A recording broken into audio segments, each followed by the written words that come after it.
Hi everybody, welcome today. I've got a bit of a special video for you guys because I am actually joined by AussiesElect in person today. Hello, this is AussiesElect. I am here in the great city of Adelaide with Sormon in his house. So, this is going to be an interesting experiment. Yes, so today I've got AussiesElect with me because in fact today is the 1 year anniversary of the Albanese government, isn't it?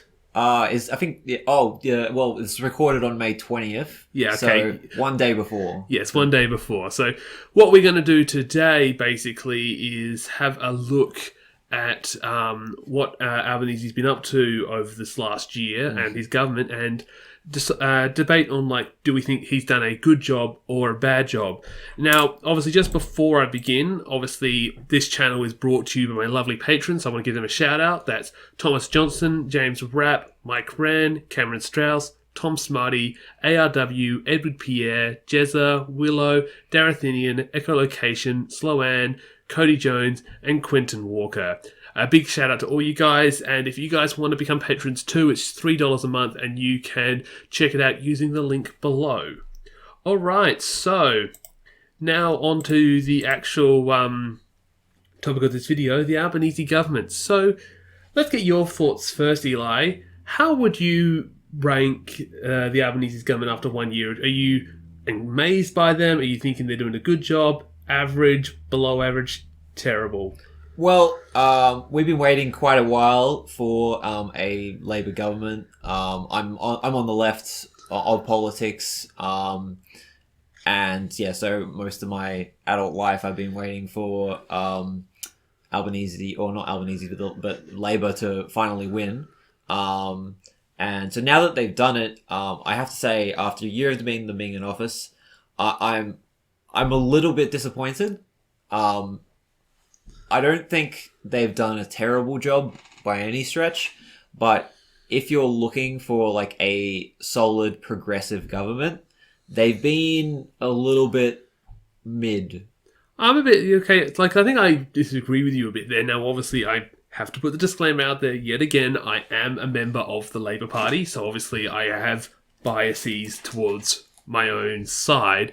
But, I have been quite impressed with Albanese and how he's handled stuff. Now, part of me is worried that the standards were set so low by Scott Morrison that just seeing a decent government looks incredible. I feel like there is way more integrity in government right now. I'm not going to say Labour's perfect and the most open, front-forward government, but it feels like they are just because of how radically different they are.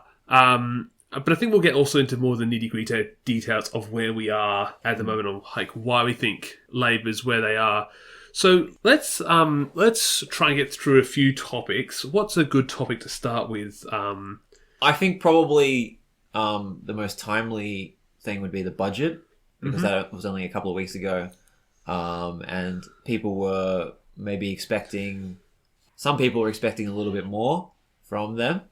But it was a pretty run-of-the-mill budget. I don't think there was really any surprises at all. I mean, apart from the fact that they delivered a surplus, a lot of people didn't expect that.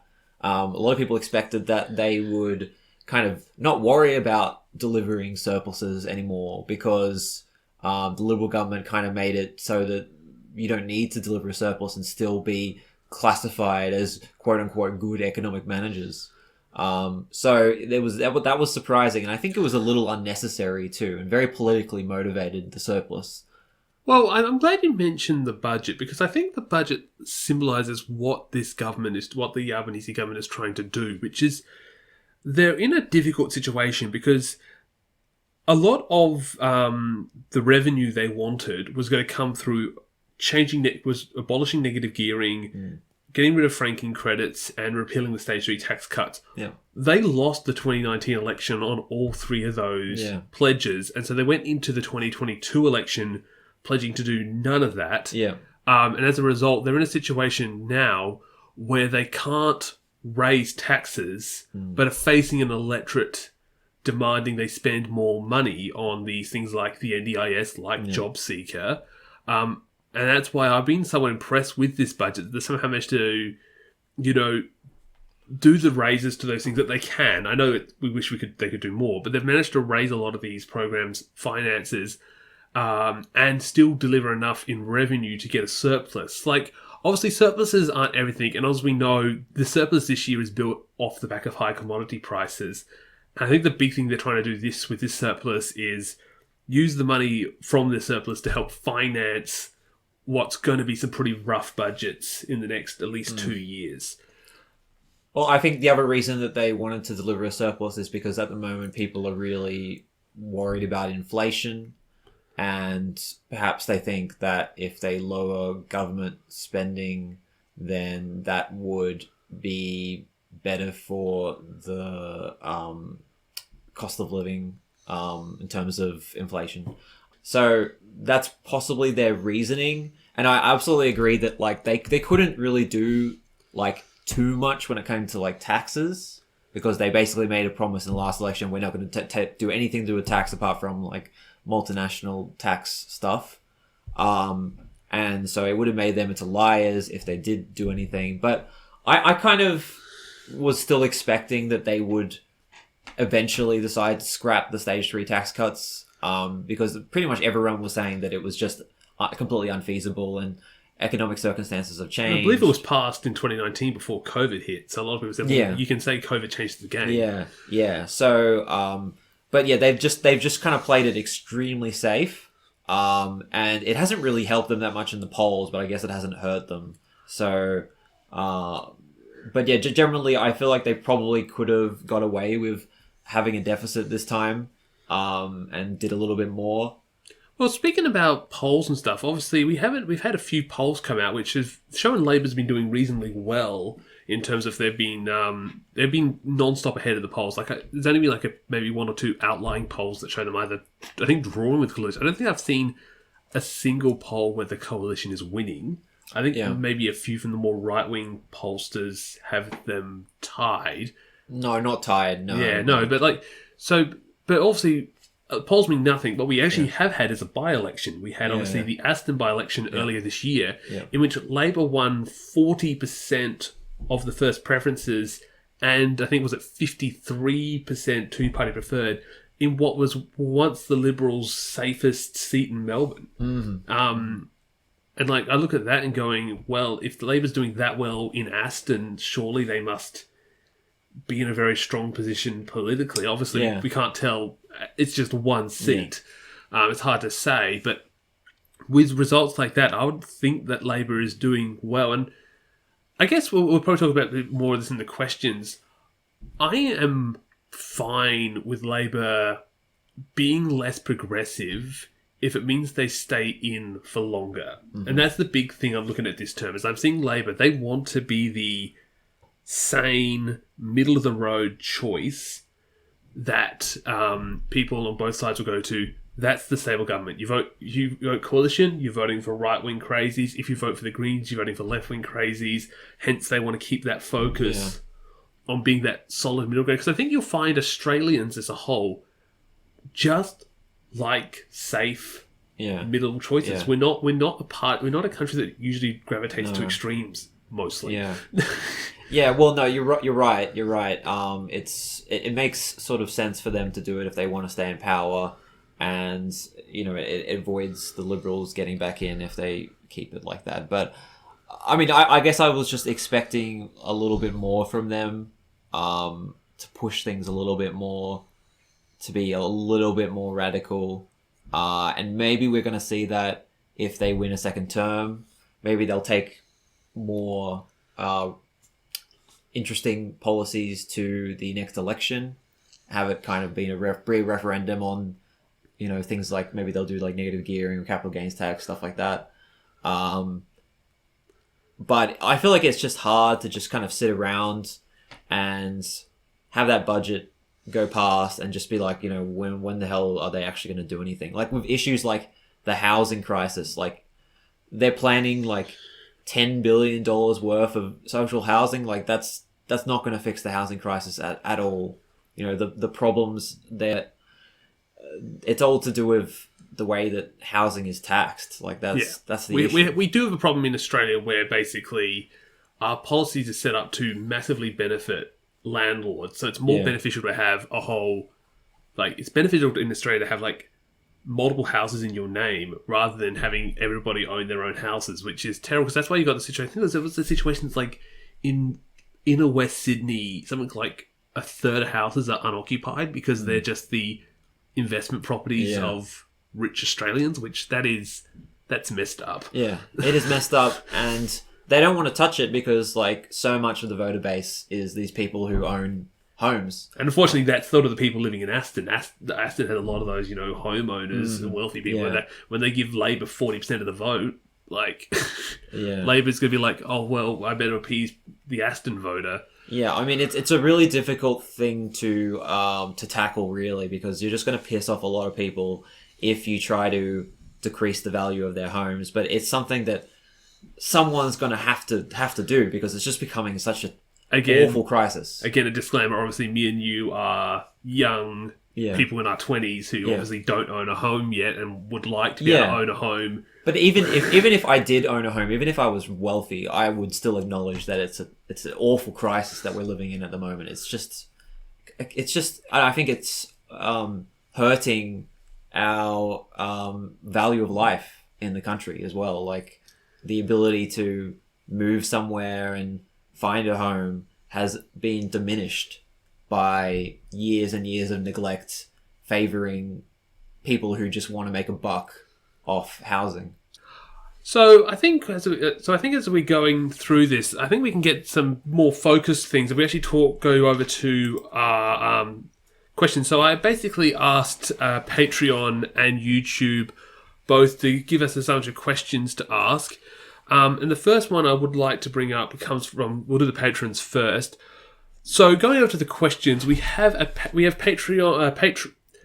patron Quentin Walker, who says, surely the government could do more in showing its green credentials. It is a vote winner, not a vote loser. Let Dutton claw back the One Nation voters. He'll lose even more to the Teals. And why doesn't the government take advantage of the cost of living crisis and make sensible changes to capital gains tax and negative gearing? Even using a grandfathering in if necessary.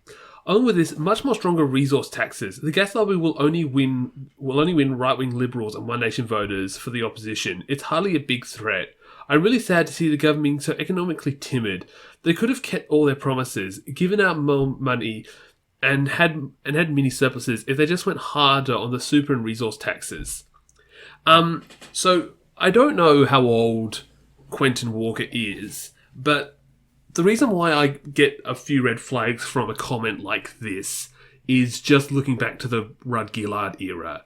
I don't know if you know this, Quentin, but Labor got crucified over the carbon tax, the mining tax. Yeah. Labor, this time around, Albanese has done a very good job in trying, I wouldn't say necessarily to appease the mining lobby and the fossil fuel lobby and stuff, but do the same stuff. These companies have said, we want to address climate change.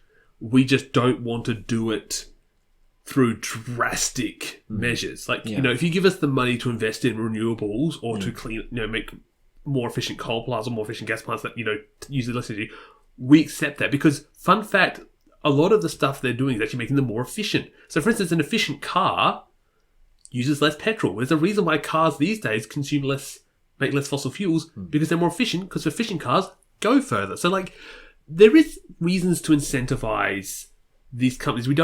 We can work with them. They're not purely evil companies. So that's why I'm a little look, I would like the mining tax brought back. It was a great policy to earn money, but you have to just look at the electoral cycle. And I think I'm going to mention this a few times through a lot of these comments. I think people misread the 2022 election. I'm not sure about you on this, Eli, but I think a lot of people saw the 2020 election as the millennials rule election. Like the election where Zoomers and millennials came together and, wiped out the right-wing establishment and brought in a new era of progressivism. I don't think it was that clear-cut. No, I don't think so either, yeah. I fundamentally think we had a situation where we had a highly unpopular leader in Scott Morrison. Yeah. and Albanese was just seen as just the, well, if not Morrison, I guess we have to go with Albo. Yeah. The Tills won uniquely only in the Tills seats. Yeah. A lot of Tills didn't win, and I also remind you that Tills didn't do very well in New South Wales or Victoria in their state elections. So the thing there's this like new movement that are massively pro climate action, massively, let's tax the big business and stuff. I think you'll find that the electorate is not as progressive as you think. Yeah.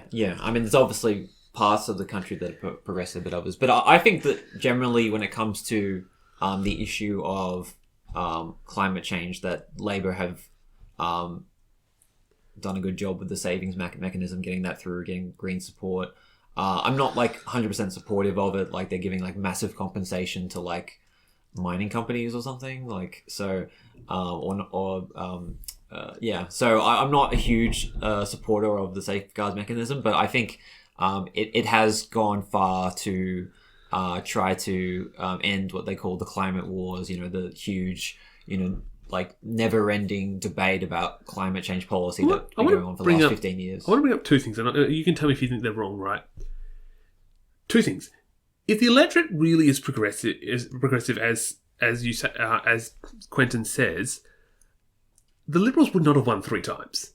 And the Greens would not be on 13% of the vote. The Greens got 13% at best. Yeah. And they have these policies that you talk about, Quentin. So, Eli, I don't really see how... Again, this is why I disagree with Quentin's I think comments it here. was Middle Australia who believed that Labor were a safe option that delivered them the election win. And I think that going further to the left is only going to really going to go to hurt Labor's chances. Like even things like increasing job seeker a reasonable rate, there's a part of Australia that really doesn't like that, and it's a lot of Middle Australia. Yeah. Because they see people on job seeker as lazy people just getting free money while they work. Yeah, exactly. Yeah. So there are policies that really upset Middle Australia. I will say that I was impressed with earlier this year they put like a cap on gas, how much they could charge, and I think that was pretty brave of them to do that. And I'm supportive of that, and the fact they did that. So they have, like you said earlier, they have done a lot of things, brought in ICAC, that show us that they're absolutely a better government than the previous one. But I do agree that at the moment, I'm a little bit disappointed with the lack of sort of progressive policies. Right, so thank you for that. So let's go over to the next question, which is from Darathini, who's given us a few. His first question was, which former Labor or otherwise Prime Minister do you feel Albanese takes after? Are there some lessons from former PMs you think he should take on board as his term continues? So I'll leave that to you. What Prime Minister do you think Albanese is most like? Because I have a very interesting answer. I don't know. I don't know enough about political history. It definitely wouldn't be Whitlam. He's definitely not radical enough to be Whitlam. Would you say he's more of like a Hawke type? Because Hawke saw the Whitlam years because he was the president of the Labor Party during the Whitlam years, and he came in with a much more mild agenda, which is how he sort of bet Fraser in 83. He was the one that I think made the Labor Party a bit more open to free market economics than they had been previously. I think it's probably too early to call at this point because they're only really at the beginning and we don't know what Albanese is going to bother with in his second term. The Prime Minister contra, it's been mentioned a few times actually. The person I think Albanese reminds me a lot of actually is John Howard. Oh, interesting. So people obviously remember Howard for his later years when he was, war on terror, work choices. But in 1996, when he first came to power, the way he won was basically very small target, basically keep the coalition very focused on a very few core sets of policies, relentlessly attack Keating, and it scored him a huge majority in 96. And so in 96, he played it was probably the most, I think it's probably the most Labor a coalition government ever was, 96 to 98. For goodness sakes, one of the big policies they brought out in the 98 election was the GST. Yeah. It's like they were proposing taxes, a coalition government. Yeah. And so I would like to hope that Albanese is sort of Labour's John Howard in the sense that Howard's first term was very, I'd say, left-wing-ish. Yeah. But then as time went on, Howard was able to bring out more and more of his agenda. And in some respects, we are still living in the Howard era. Yeah. No Prime Minister since Howard has really been able to redefine Australia like he did. Yeah. And that's what I would like Albanese to be. I want Albanese, so this is a small term, but look, if he gets elected again and again, hopefully he can make the 3 or 4 term. I would hope that he does do a Howard and bring a lot of sort of tough policies to the next election. Yeah. And that would be a good way to... the problem is Howard always lost 98. Yeah. Well, it would be a good way to get the consent of the Australian people, would be to bring in all those things to an election. I have my doubts about whether that's going to happen, because I think that, as you said, they just want to stay in power, and things like native gearing and capital gains tax reform would definitely scare a lot of people. So let's go on to the next one, which is Labor has historically been very responsive to the changing demands of their voting base. What issues do you think Labor's base are currently prioritising, and how is the party addressing these concerns? Actually, it's probably a good question for me as someone who's actually in the Labor voting base. I think I could tell you one thing I know a lot about Labor at the moment is I would argue that they're very unified at the moment. Now, that unity could start breaking down. It normally does while you're in government.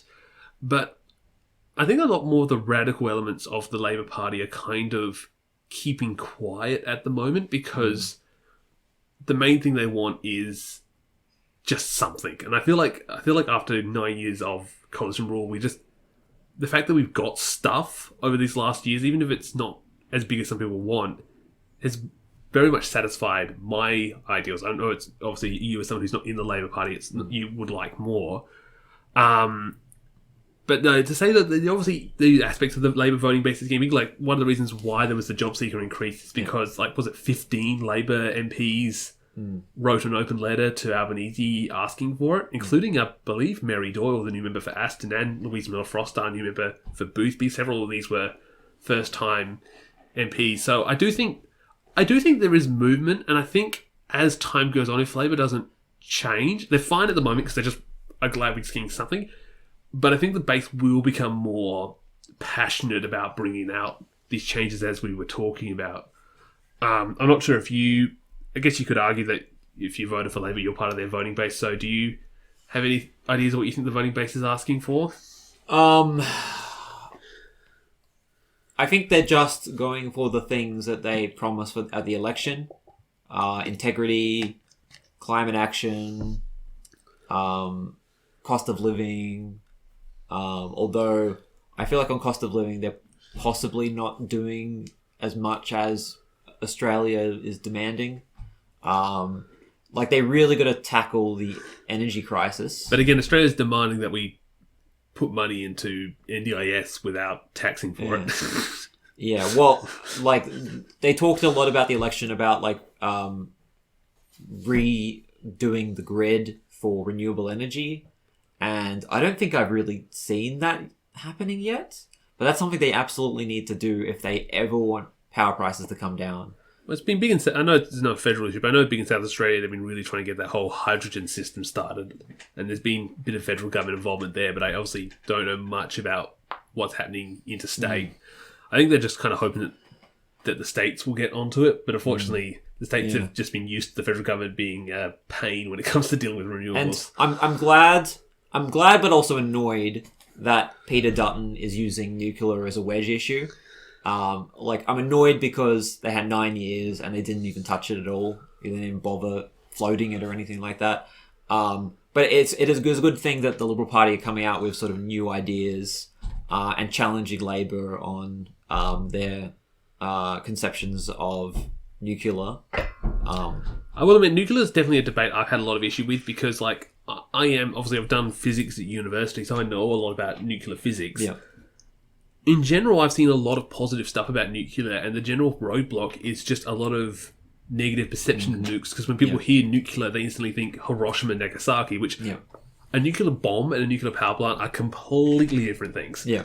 But they also think of like Chernobyl, which was caused because of gross management and bureaucratic stuff in the USSR, things we do not have here. So to imply that we would get a Fukushima or a Chernobyl is, I think, quite ludicrous. And so when you get those arguments out of the way, I'm not as convinced by a lot of the other arguments onto why we should not have nuclear. Yeah, like they say that it's like the most expensive energy, but I feel like those numbers are kind of flubbed. They've been using like nuclear power plants from like the 80s and comparing them to renewables. And, like, I've heard arguments of that, and I'm not being convinced. It's probably one of the few areas where I've not been happy with Labor. There's a few other areas which I'm hoping some people will get onto those questions, which if not, I'll mention at the end. Other areas I've had issues with the Labor government. So I think that, cost of living, I don't think they're doing enough to tackle that, and that's sort of the big issue at the moment. They really need to get onto that. All right, so let's get on to the next question, which is, in the age of representation from a range of parties, who do you think Albanese and the party should be trying to cooperate with? Well, you say that, Darathinian, that we have all these parties, but the reality is, in the Senate, there are two parties Labor needs to work with, otherwise it won't pass. That's either the Coalition or the Greens. Yeah. If they don't work with either of those two parties, nothing's getting passed. It doesn't matter if Jackie Lamb... that's the housing bill, right? Jackie Lamb supports it. Pocock supports it. I'm not sure what One Nation are like, but even if One Nation supported it, it's not passing without Greens or Coalition support. Yeah. So they basically got the choice between those two parties. Mm-hmm. And I will admit, I do understand that Labor's in a bit of a rock and hard place. They can either go ultra-progressive and get the Greens, but then risk, blowing the budget out, giving the Coalition a bunch of attack lines like they did back in 2011, or they can try and side with the Labor Coalition. Obviously, the Coalition doesn't want to help Labor because the only thing on their mind is winning the next election. So anything that can stuff the Labor Party up, they're going to do. Yeah, I would argue possibly even to the point of damaging the Australian economy, because obviously bad economy is good for opposition. So you can't really work with the Coalition unless...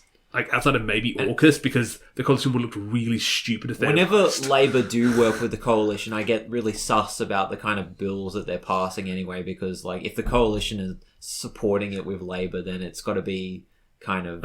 I'm glad you mentioned that, because this brings me to another issue I've had with the Labor government, which is the Integrity Commission. Yes. I'm not sure, did you watch Knight in Shining Llama's video? No, video? I've seen that video, Knight in Shining Llama did a good video where he basically... raised concerns that the Labor government had undermined the Integrity Commission on behest of the Coalition, which, if true, it's a bit unfortunate. It really does seem like it. It really does seem like they watered it down.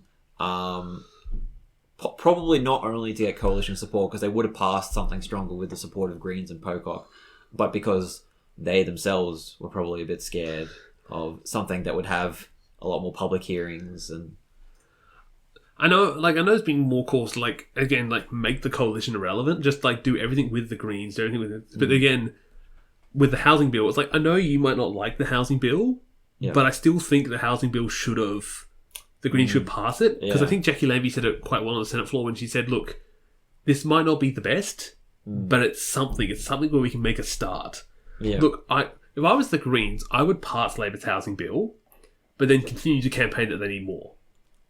I don't see where this problem is if we pass the minute stuff, we're killing off the bigger stuff. It's no, you pass the minute stuff and then you campaign for the bigger stuff. But we need to it's better to move the first 10 metres of that 100-metre race than it is to not move the 0 metres until someone commits to running the whole 100 metres. I can see the Greens' argument. I understand why they're doing what they're doing. But I also absolutely see that point of view as well. I think it's just two kind of rows that you can take. All right, so finishing off the Patreon questions, Darathinian's last question was, ignoring how the mainstream media tends to label them, how would you describe the contemporary Labour Party on the two axes of the classical political spectrum, which is I have had trouble reading this one. It says decision-making equals totalitarian to socialist and resources to equals capitals. Okay. All right, I presume you mean the classic, left-right authoritarian libertarian scale, which brutally honest, I do not like, because I usually jokingly say that we all think we're libertarians while being massive authoritarians. I think they've been pretty centrist. I don't think they've been particularly left-wing. I mean, you could argue that, like, on an Australian standard, they're to the left. So let's talk socially, right? They're trying to promote the voice to Parliament. Yeah. They've been very open about LGBT. Obviously, Albanese was in Mardi Gras. Yeah.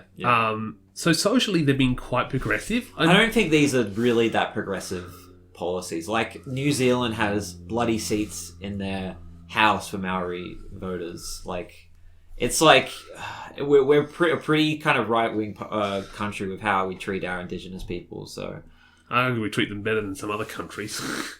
Yeah. Well, okay.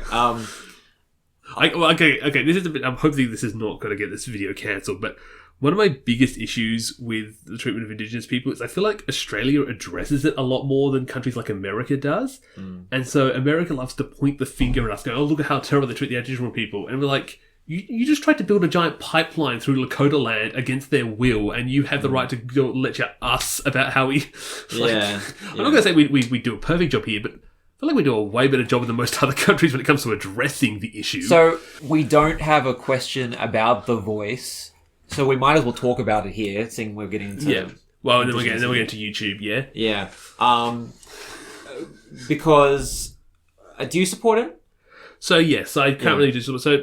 I'll give my reasons for why I support the voice. Like, Aboriginal issues is something I struggle with because it's not usually my place. My strengths are economic, foreign policy and stuff. So when it comes to like internal civil policy and racism like issues, it's not a strength of mine.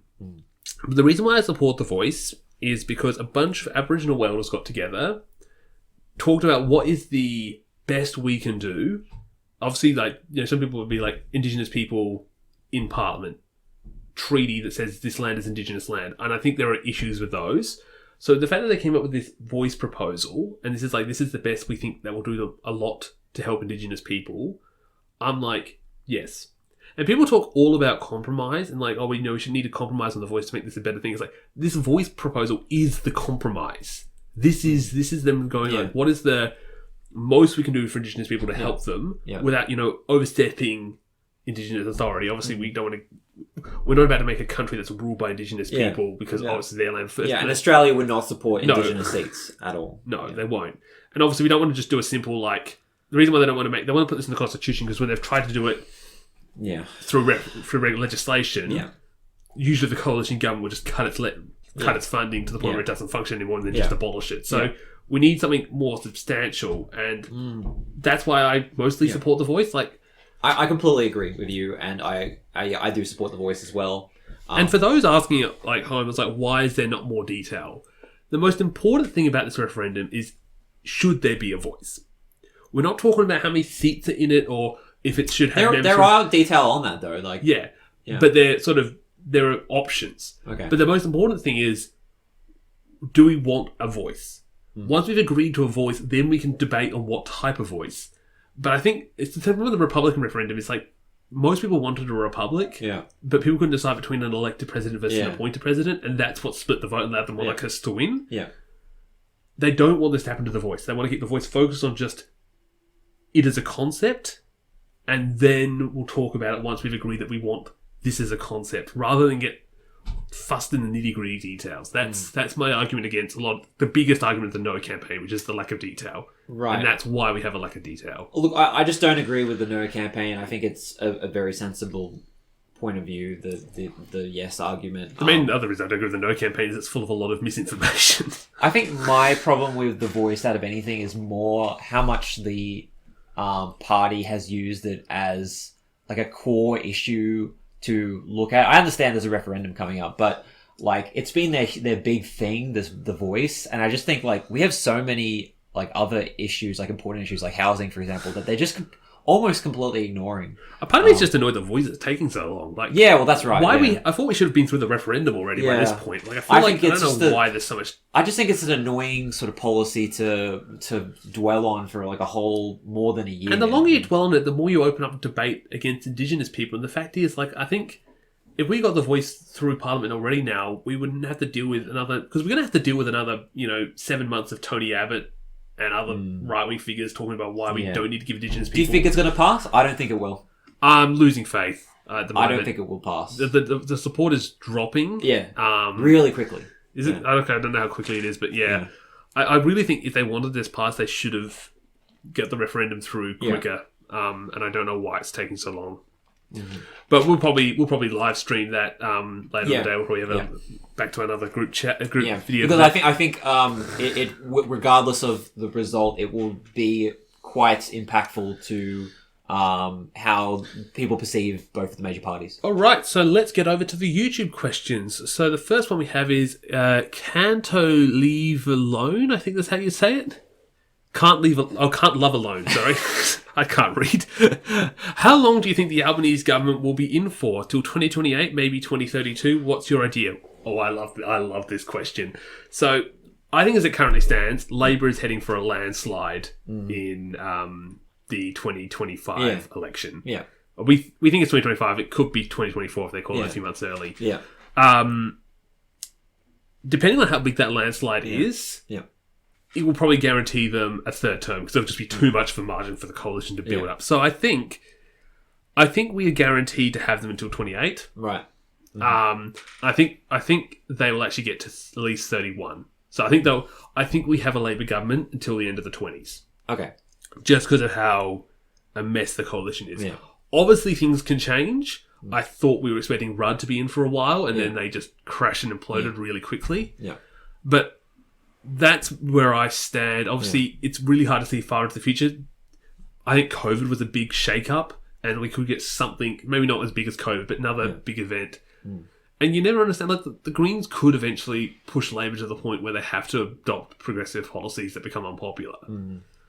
What do you think? Do you think Labor's guaranteed for 3 terms like I do? Yeah, I mostly agree with you. I think Labor's definitely going to win next time, either in minority government or in majority government. The Liberals are in a really bad state at the moment. I don't know how they're going to do on their second term. Maybe like they'll do something that really upsets people, upsets some kind of powers that be. Who knows? That's kind of what happened with Rudd. I don't really know, but I think generally I agree they're going to be in for quite a while. I think. Well, I can guarantee you can't love alone that I will be covering all those videos that I can. So stay tuned for the future All Australian election videos when they come out. All right, next up we have Eswatini I don't read the number. Eswatini, who says, "What's your opinion on the budget? Anything you would have changed?" Also, we did mention a bit about the budget earlier today. Yeah. I'm trying to think what I would have changed. I don't know, like. Obviously, I haven't been to the nitty-gritty of the details. Maybe a few numbers I would have tweaked around, but like what I would want to do is possibly try and sneak taxes into try and get around all the tax promises and try and get those taxes back on mining industries, get those taxes on fossil fuels, get those station haircuts partly repealed. But like, I'm not sure how much of that you could have done without. That's right. Yeah, I think the stage 3 tax cuts were the big one.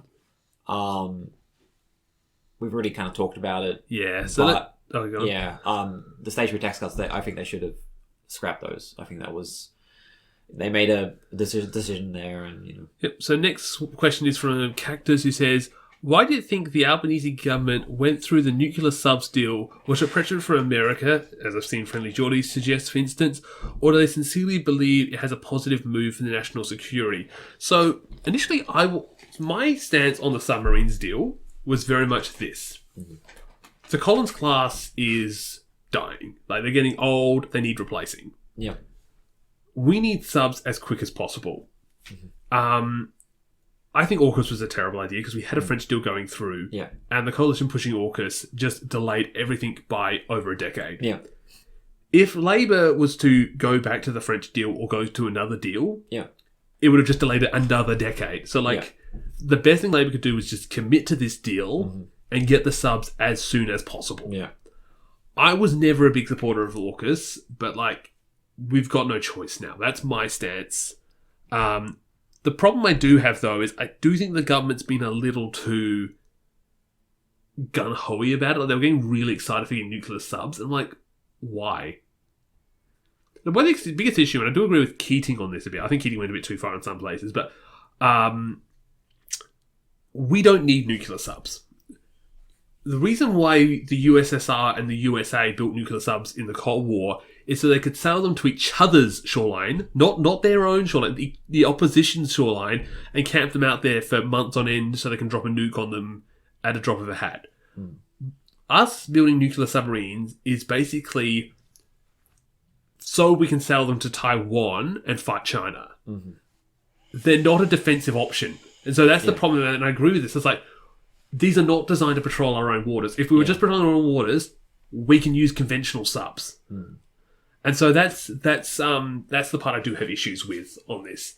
And also, they are obviously more expensive and really delayed. Expensive. But, like, again, what can we do? Yeah. We could go back to the French deal, and then we won't get subs until, like, 2050. And that's my stance.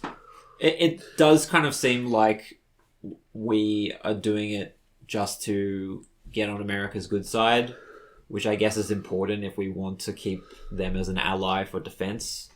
I personally really like Taiwan, and I want to see it still exist in the future, but these subs are going to take a long time to be built. Like, we don't know what the world's going to be like in 2040.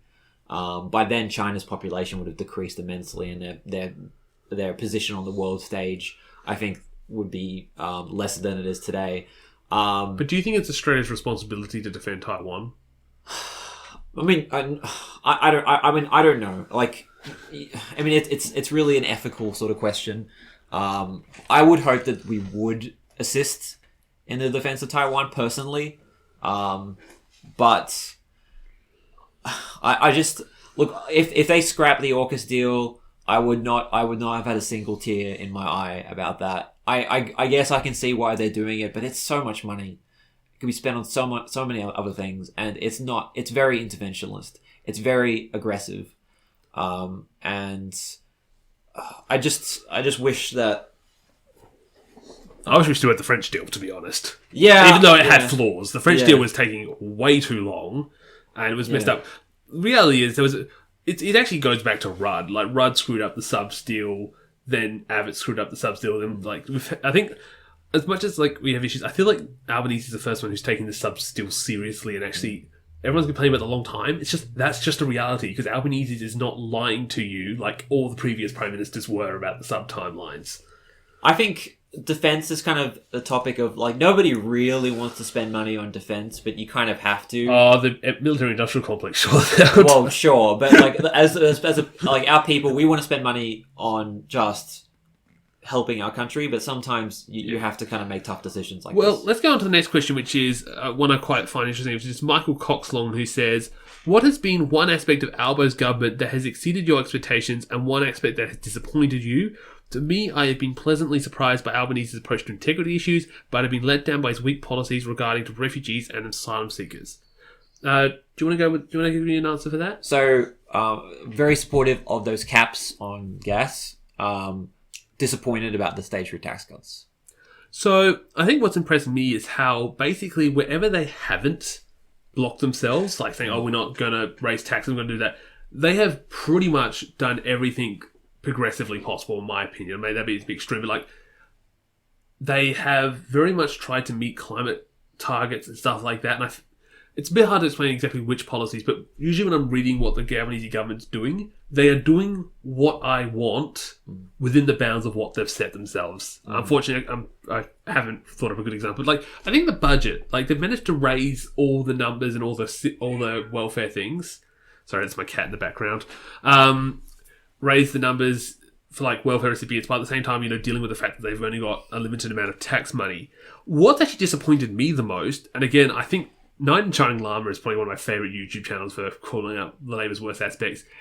So I think that it's with the situation, it's going to be with some of the parliamentary stuff. So one of the big ones that annoys me, it's a small one, is Dorothy Dix's. Knight in Shining Llama did a video on this a while ago where Labour has continued the practice of basically just tooting their own horn in Parliament floor, which is really annoying. And they've still got, like, some of the terrible parliamentary rules that the coalition brought in, which basically turns Parliament House into just a giant praise fest for the government, and at the same time allowing themselves to just, block criticism from the opposition and crossbench.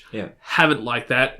We also talked about undermining the Integrity Commission by making it a lot less public. Those have been disappointing. Those are probably the big disappointments to me. As for regards to refugees and asylum seekers, that is just an issue just Labor cannot touch. They cannot touch the offshore processing thing. It's the Stop the Boats campaign was super effective in 2013. People go fucking crazy about the idea of getting rid of offshore processing and bringing back onshore process. People do not like that. I think, and you also continue to go back to 2001 with the birth of this, with the MV Tampa affair. Yeah. I mean, it's a shame. I don't agree with it either. Me neither. But you have to do what Australians I think I mentioned this a few times. At the end of the day, we need Labor to stay in power. Because, you could argue that we want Labor to push these progressive policies, but if Labor goes with their ideology and Liberals go to win elections, the Liberals will win elections and get to do everything. Mm-hmm. If Labor loses an election, it doesn't matter if they had the moral high ground. Yeah. They've lost and they won't be able to do anything for 3 years.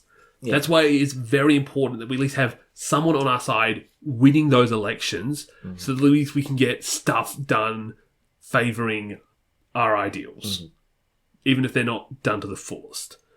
All right, so let's go into the next question. I have no idea how you pronounce this name. It's It says, how are they performing in polling 1 year into their term compared to 1 year into the previous governments? This is an interesting question. This might be the first time we have seen non-stop positive polling for the government. How about Labor after Rudd in 2007? So I think Labor was popular until about 2010, where it sort of dropped just before the election. Yeah. I think around sort of when the ETS failed and Gillard took over. Yeah. But I do think unless Labor does something really stupid in the next 2 years, we're going to go into the next election with Labor never once polling negative, which I don't think has been done since, I don't know, maybe Howard's first term or something. Maybe not even then. I think Howard several times went unpopular. It was just at the election that he got back up again.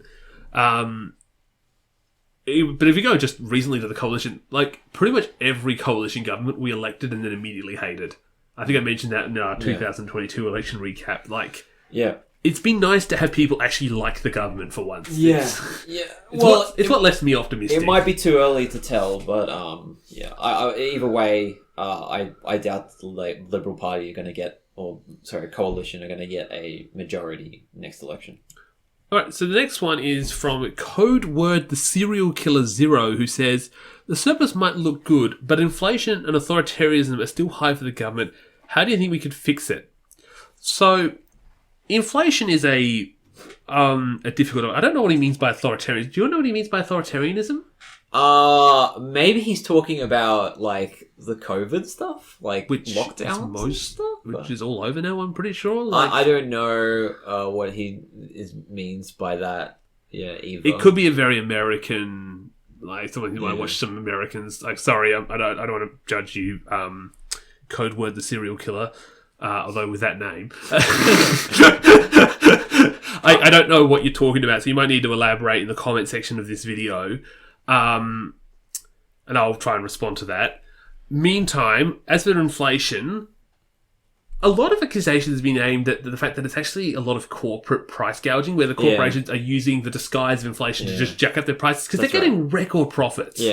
Which is where they've shown that in the industries most diverse, in terms of lots of companies own lots of different parts, as opposed to the centralized where only a few companies own everything. There's a lot less inflation going on. And so, of course, interest rates up, those things, they work historically. They are questionable because you're basically trying to force a recession on people, which is kind of messed up. I do think the government should be looking at trust busting or trying to figure out ways on making more competition in the market, force companies to lower prices any way possible, crack down on these companies and their record profits and make them bring their prices down. I think price controls are probably a bit extreme because they historically don't work. But any sort of method for getting corporate greed under control, such as breaking them up and stuff, fully support. I think it's really difficult. That's authoritarianism, just letting you know. I think that they should invest a lot more money into the energy grid because power prices are a big thing that's going up. I think part of this is just waiting for the Ukraine war to end But I do agree that like I feel like the big corporations have absolutely taken advantage of it, and it's part of all this inflation thing is just kind of BS. Just rich people making a lot of money. So I don't really know what to do about that, apart from some pretty radical things like establishing a, I don't know, national, like a public supermarket or something. Yeah, exactly. Yeah, it's tough. It requires a lot of sort of radical policies if you want to really go after it. All right. So the next question is from Kevin G, who says, "Do you believe the Albanese Labor government has been ambitious enough on its election promises, or do you believe they could or should take more action in certain policy areas? Personally, I'm quite satisfied with the current actions as of now, but I'm also hoping Labor can get more done in future if they get re-elected." What are your thoughts on this? We've pretty much talked about this, haven't we? We pretty much talked about it. I guess the one thing is I wish they maybe were a bit more aggressive with the Anti-Corruption Commission. Yeah. I think you could... I know I'm looking at this in America, but like so much of the problems in America come down to corruption. Yeah. If you can make sure you've got a government that's working in the interest of the people, left or right, they tend to just be way better. I think they're just scared. I think they're scared that it's going to be used against them, so... In which case, that's good, because it means you should be pretty right. Yeah. I think accusations that these anti-corruption commissions are basically taking the law into their own hands and just taking down good people, I think is very overblown. Absolutely. And usually it's like, oh, so-and-so might not have done this crime, but he was still doing a lot of shady stuff. People feel sorry for Gladys Berejiklian. Like, she was crooked. Yeah, like, I do not know why we suddenly have... One thing that has annoyed me is, especially on Sky News, is just defending the low standards of the coalition. It's like implying that they're entitled to seats, that people being slightly messed up in politics is just expected and we should still like them. No. That is not... And I'm glad, I think the Zoomers and millennial generation is not accepting that bullshit anymore. I think maybe older generations have. So I think we got really rampant in the 80s and 90s, but I think our generation now is way more like, no, this is not how things are supposed to work. You are not allowed to just take lobbying money and work for lobbyists. That's not... And I'm kind of glad, and I want Labor to obviously take a bit more of a stronger stance against that just status quo that you can be a bit corrupt and get away with it. Okay, let's go to the next one, which is Samuel Edwards, who says, "I would like some more commentary on the Labour versus Greens. This history where we are now, how the Greens hold out in the Senate are affecting Albanese's government, and how many ALP members really feel about the Greens behind closed doors." So, obviously, I'll bring up history again. Labor worked a lot with the Greens, especially in the Gillard era, and to a lot of them, it hurt them. Like, the carbon tax was attacked to no end. I can't think of the other ones, big policies, but they're definitely areas. And that's why I think Labor wants to take a more harder stance with the Greens. So I think, so Labor has been burnt by the Greens. And they also got burnt, I think, in Tasmania, where a Labor-Greens alliance lost them power there. There's just concerns that the Greens don't have to be practical with their solutions. And they can just propose stuff without having to worry about how much it's going to cost. Are people going to be unhappy about it? And Labor has to make these things, and they're annoyed by the Greens by just... I think the Greens are being a little bit more reasonable than they perhaps used to be. Adam Ban, it took a lot for Adam Ban to agree to the saving mechanism, and they're not happy at all that Labor are still approving new coal and gas mines. So I think the Greens are being relatively constructive on things like the housing bill. I can understand why they're doing it, because the housing crisis is really terrible, and they feel like Labor, at least on that issue, needs to do a lot more. So I personally put the Greens over Labor. I'm supportive of a lot of their agenda, and I'm glad that they have a decent influence on what Labor does. And I kind of wish that they had more of an influence on what Labor does, but at the same time, I think sometimes that can be dangerous. Again, there's just concerns that Greens don't have to face reality, which is the big accusation Labor has to deal with. I wish there was a sort of a more pragmatic, less sort of extreme party in between Labour. You sort and of the get Greens. that with Jackie Lambie in some areas. Yeah. A part of me was just we just had a few more local parties. Like, I wish Nick Xenophon was still around.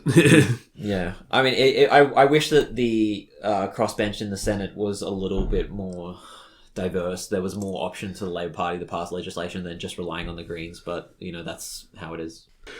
Well, we're starting to get a bit tired here, so let's go on to Kane's question, which is, hope I'm not too late. Don't worry, you're not. But could you ask how it feels Labour can survive with the Greens attacking Labour's left while Liberals attack from the right? I can't see how Labour makes it. Again, I think I disagree, and we mentioned this earlier. Australia likes... the sensible centre. Exactly. And so I think you'll find that Labour's doing fine. Like, they won 40% in Aston in a by-election. I think they'll do reasonably well in the Fadden by-election. I don't think they'll win Fadden, but I think they'll make Fadden a lot more marginal than it has been historically. They're polling above what they did in the election, although, again, they were doing that before 2022 and then proceeded to get their worst result ever. But I do think Labour is fine. I don't think Australia wants to see us become a partisan country with the Liberals on the far right and the Greens on the far left. They want sensible policies. Yeah. So I don't think Labor's in trouble at the moment.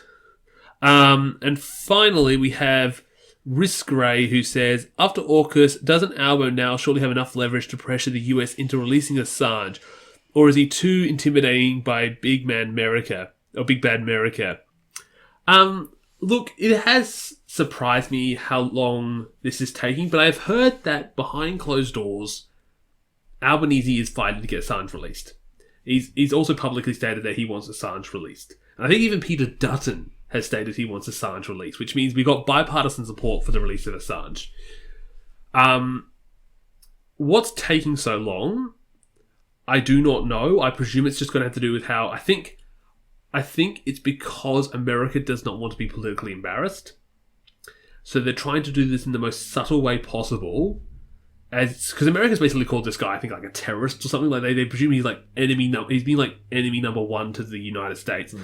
And to suddenly let this guy go free will be a massive political embarrassment for them. And so I think what's happening is Labour's behind closed doors is trying to talk with America, trying to think of what's the way we can do this without making a big political scene. And that's why it's taking so long. I know it sounds stupid, and I think Assange should have been released like years ago, but like I'm fingers crossed hoping he's going to be released soon. I don't know if you have an opinion on this, Eli.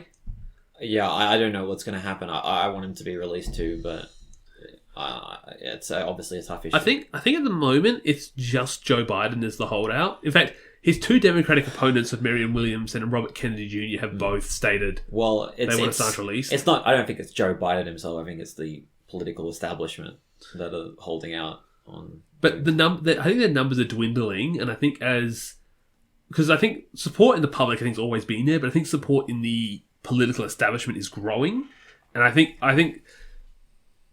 once the last few politicians have realised that the position of prosecuting Assange is untenable, they'll give up. And it's annoying me it's taking so long, but I think it's coming. I think I'm going to make a bold prediction. I think within the next year Assange will be released. It might be done very quietly. They might like secretly bring him back to Australia without telling anybody. But yeah, I'm fingers crossed hoping. I don't know why it's taking so long, but I think it's happening. All right, so with that, we've come to the end of the questions. Is there any final remarks you want to make? I guess we should talk a bit about the future, shouldn't we? So, you think we're going to see any big changes this year, or do you think it's going to be a lot more of the...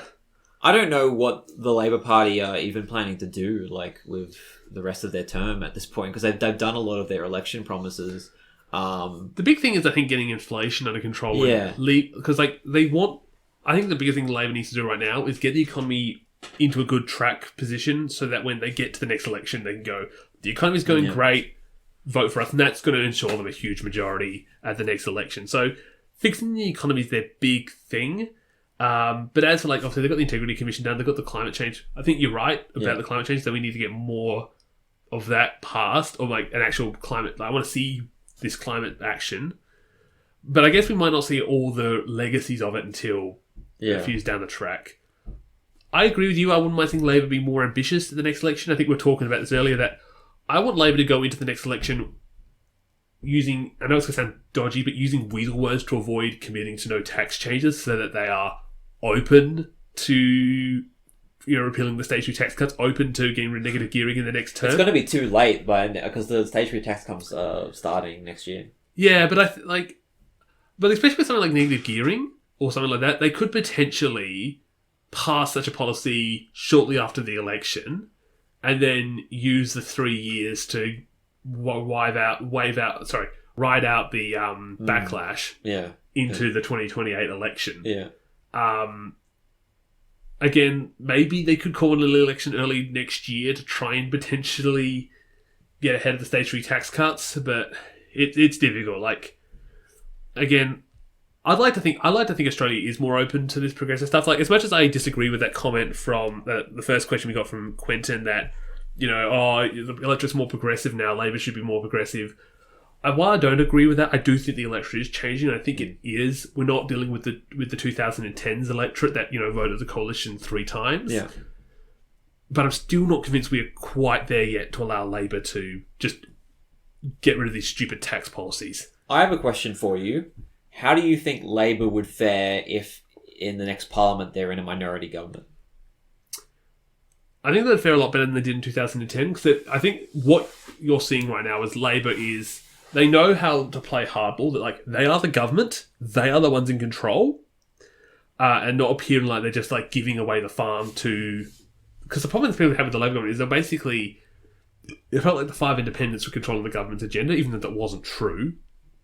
It felt like they were, and I think Labor's been very hard in this election to not show that they're... It's like, look, we have the vast majority of the seats, we have the vast majority of the policy control, not the small independent holdouts. So I think they'll manage that better. I don't think they're going to get minority government next time. I think they're going to be, mid-80s at this rate with the polling, unless polling changes. Yeah. They'll win seats at the expense of the Liberals, probably. Yes. I'm expecting them to win a bunch of seats in Brisbane, Queensland. Sydney. Yeah, they got almost none. Well, there's a chance that they might even win Sturt here, which means that they control every seat in Adelaide, potentially every seat in Perth, potentially every seat in Melbourne. Because they're in Aston, so the other 2 seats in Melbourne are actually on lower margins than Aston. That's Deakin and Menzies, which and it currently stands that they're predicted to take all of Melbourne, all of Adelaide, probably gain a few seats in Sydney and definitely Brisbane. Get some in Queensland. Yeah, and they're going to have 85 seats. So I have a lot of trouble expecting a minority, but if they did, I still think they'd be a solid... Because I think they've learned their hard lessons in 2010 on what not to do in a minority. Okay. And remember, who was the man responsible for creating the minority government? Anthony Albanese. He was the guy who went between the independents and got them to sign on with Gillard. Right. That was him. So he's a man who has experience. A shrewd negotiator. Yeah. And again, I think Albanese is a very effective politician behind closed doors. And obviously, a lot of politics happens behind closed doors. And so, I know we want everything to be on camera, but, I'm glad Albanese is not a Prime Minister who does everything on camera. Which is why I don't think he's having a Bob Hawke. Even though I said earlier he's a bit like a Bob Hawke. I think Albanese is a very, very smart guy. He is working his way up my list of good Prime Ministers. And I think that he's has much more longevity than either Rudd or Gillard. I'm already thinking I think Albanese is a better Prime Minister than Rudd and Gillard.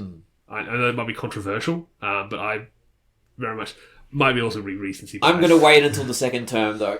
Yeah. Again, I would have thought Howard was an alright Liberal Prime Minister if I only judged him off his first term. Well, thank you guys for listening. I hope you enjoy this video.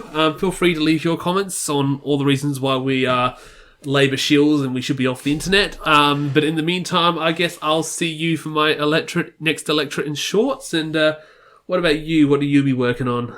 Okay, I'm going to do a video about what if the Parliament expanded, what it would look like, what the last elections would have looked like if we had a larger Parliament, because that is something that the Labour Party is apparently planning on doing. Yeah, so I'm very interested about that, because we haven't had a seat expansion in 40 years. So I'd be very interested to see what that would look like. So I'll be sure to stay tuned for that. So remember, you can check out AussiesElect on his channel, which I've left in the link below. And besides that, I think we'll see you for our next videos. Thank you so much for having me on, Sormon. You're welcome. Thank you for coming around. All right. Bye.